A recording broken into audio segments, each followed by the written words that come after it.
The courtroom froze as Daniel Carter spoke, his voice steady. "Your Honor, I can prove I was set up. But to do that, I must reveal who I really am." Gasps filled the air as the accused man hinted at a secret that could change everything. What came next shocked everyone. But let's start from the beginning. In a quiet town in Georgia, the peace of the night is shattered by the flashing lights of police cars and the pounding of fists on Daniel Carter's front door. Daniel, a respected engineer and devoted family man, opens the door to find officers swarming his home. Before he can comprehend what's happening, they grab him, slap on handcuffs, and haul him out into the chilly air.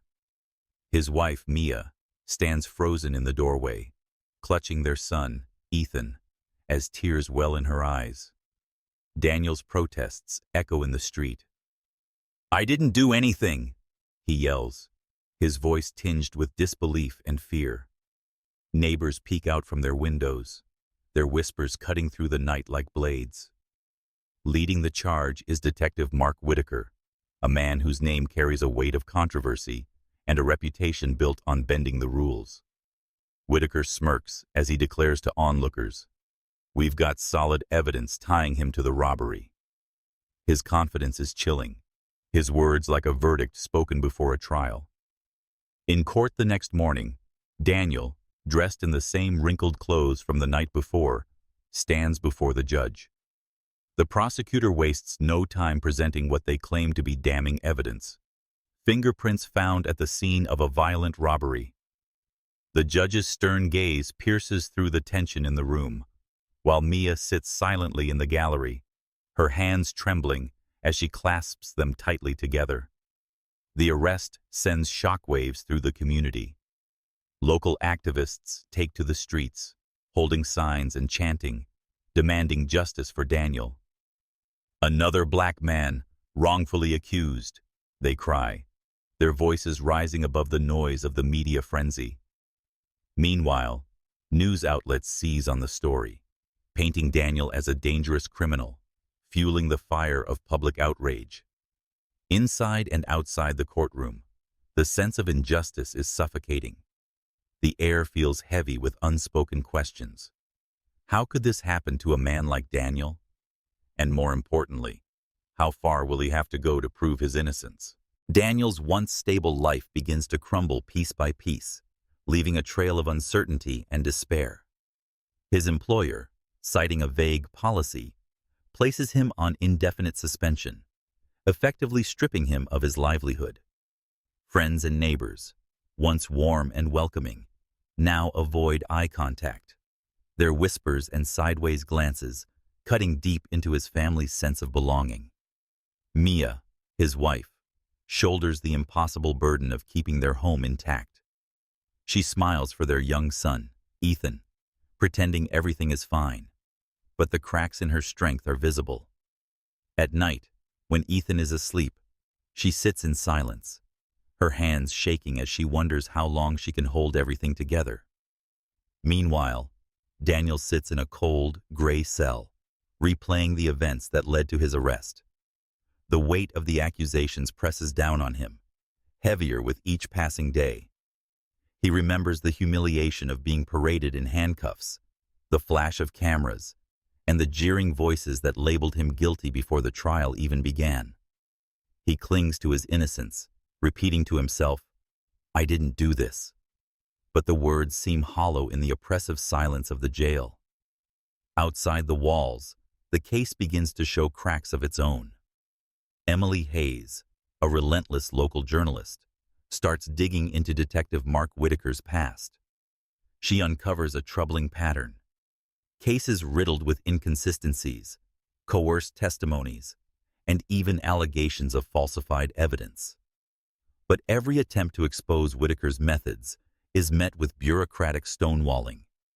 Doors are shut in Emily's face, her calls unanswered, as the prosecution charges forward with unsettling speed. Daniel's attorney, Alan Green, isn't optimistic. In their private meetings, he lays out the grim reality. The evidence, though shaky, seems to be enough to convince a jury. and Whitaker's reputation as a closer looms large. Allen admits, it doesn't look good. Daniel, a man once filled with confidence and drive, feels hope slipping away. His voice cracks as he tells Allen, I didn't do this. But his words feel like they're falling into a void. It seems no one is listening, or no one wants to. The trial begins with the prosecution weaving a damning narrative against Daniel Carter. They portray him as a violent man, hiding a sinister past beneath the veneer of respectability. Fingerprints, eyewitness testimonies, and carefully crafted arguments create an illusion of guilt that seems airtight. The jury shifts uncomfortably in their seats, and even Daniel's supporters feel the weight of the prosecution's case. The tension in the courtroom is suffocating as the world watches, ready to pass judgment. But then, on the third day of the trial, Daniel does something that shifts the tide. During a recess, he quietly requests a private meeting with his attorney, Allen Green. Behind closed doors, Daniel finally reveals the truth he has been holding back. He isn't just a respected engineer. He's a covert CIA operative. For years, he has been working on high-stakes missions that required him to stay under the radar, even to the extent of appearing to live an ordinary life. Allen is stunned, his mind racing to process the implications. You're saying the CIA can confirm this? He asks, his voice barely above a whisper. Daniel nods. They have to. If I go down, I take classified operations with me. Recognizing the magnitude of this revelation, Allen immediately contacts the agency. At first, the CIA hesitates, wary of the exposure and the delicate balance of protecting their operative versus avoiding a political scandal. But the stakes are too high to ignore. A representative is dispatched to the courtroom, where, in a sealed session, they verify Daniel's identity and his role within the agency. This revelation sends shockwaves through the case. Armed with this new leverage, Allen attacks the prosecution's arguments with renewed vigor.